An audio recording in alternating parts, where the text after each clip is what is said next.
everyone! So, it's been what, 3 or 4 months now since I've uploaded. Just been busy trying to buy a house in this economic situation. It's shit. So I've been focusing my time on that. But today we are back down the garage and we are working on the engine. I've spent the last 2 hours cleaning up the crankshaft, all the pistons and conrods, they're all cleaned. And inside the block is all cleaned. And I've got all of the bearings here now, so I'm just going to try and go through following my handy little guide that I made and the Haynes manual over there somewhere, and I've got all the torque specs online. Try and rebuild this block, so I'm just going to set it up and figure it out as we go along.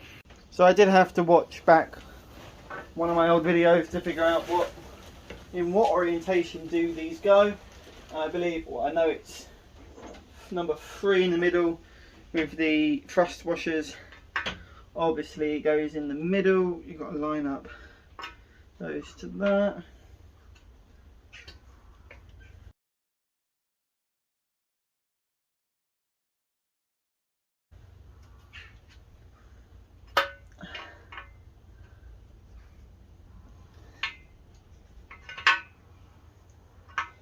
Probably put the crankshaft in first actually, would be handy. But first,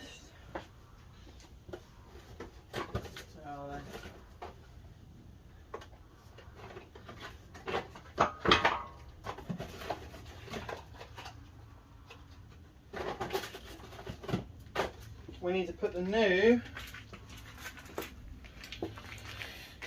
crankshaft bearings in and the new thrust washers in.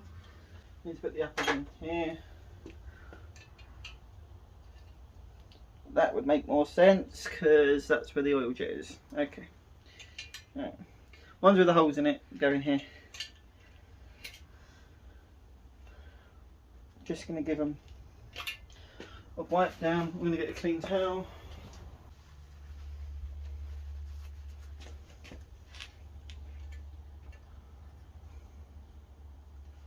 Right, now they're all in. Crankshaft, but first we need to put some assembly lube.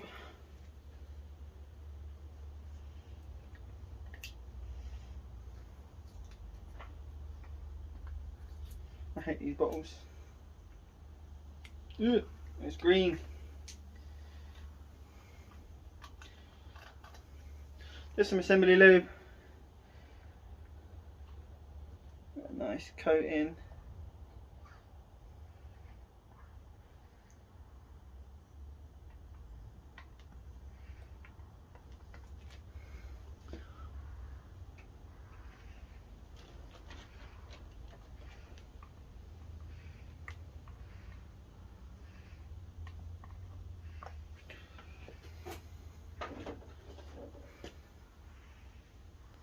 Just wipe it on the crank bearings.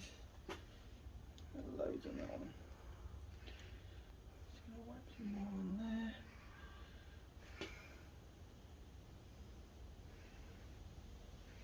Then we can bring the crankshaft over.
just going to tighten them down a little bit.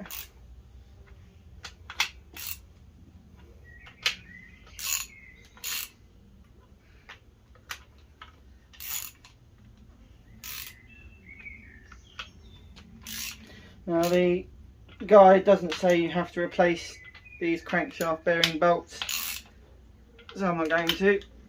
However, it does say that you have to replace the head bolts because they are stretch bolts, and I've already got new head bolts.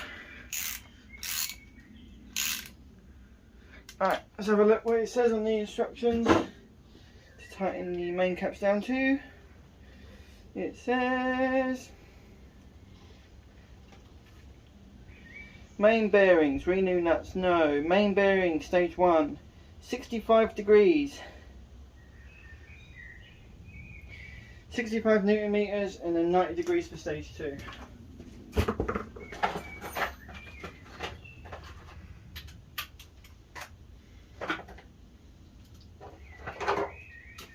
Right, let's grab the torque wrench and tighten these down to 65 newton meters. 65. I'm going to do this in a star pattern.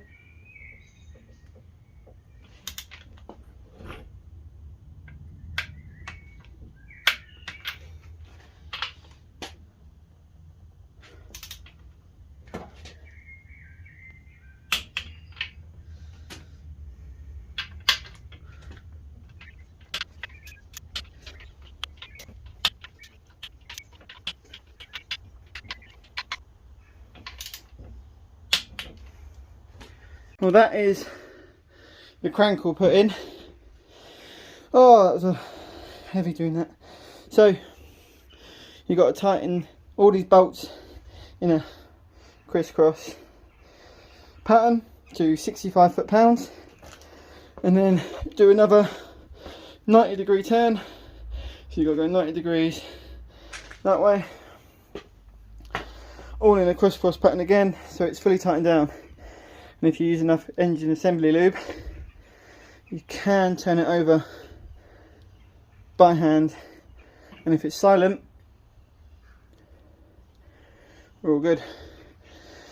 Oh, I did measure all these clearances with plastic gauge before, but I didn't want to show that because it's tedious and boring. But yeah, engine crank is now in. Now I need to flip this engine and do the pistons. Now it comes to fitting the rings. You can see I've got a new ring in down there. That's the top C control ring on these new rings. I've taken it off. I'm going to do it step by step. So that's the old one, which is 0.26 tolerance, or you can get a 2.8 in there. And if we come over to our book on the 2E, which is the same as the AGG engine I'm rebuilding, it can be between, the top compression ring can be between 0.20 and 0.40. So we want to be between those two on the new rings. So let's get the feeler gauge in there and see what we've got on our top compression ring. Since on this top compression ring, we've got a 0.26 feeler gauge, which goes in there and around the back there. It's quite tight. Now I switch it over to 0.28 to see if that goes in, but it doesn't. So it's between 0.26 and 0.27, which falls within our tolerances of 0.2 to 0.4. So that top compression ring is good to go. Now we just need to do that for 3 more pistons, 3 rings on 3 different pistons. So after measuring all of these, let me get it in focus, all of these piston rings, they're all within tolerance. There's a very small mark on the top which I don't think you're going to be able to see. Oh, it does see. It says they're top. That's on the compression ring on the top and the second ring, but not on the oil spreading ring. So now all we need to do is get it in that piston there. As you can see, we have 1 piston done, and if you turn it over, it is turning over quite nicely. I still haven't tightened that piston down, so I want to get all 4 in and make sure it cranks over. When you're doing these pistons, you need, I'll show you on an old one. I didn't show it because this thing is broken and it pisses me off. But you need to put your gaps of your rings at 128 degrees, or whatever it is, 120 degrees apart from each other. So if that one's over there, then the one that's on the other top needs to be separated 120 degrees around from that, just to keep it the ring separated and have good compression. But yeah, that's one done. I've got 4 more rings to measure up and put in. I think it's going to be a 2-part, but that is crankshaft all in, tightened down, and one piston done. So yeah,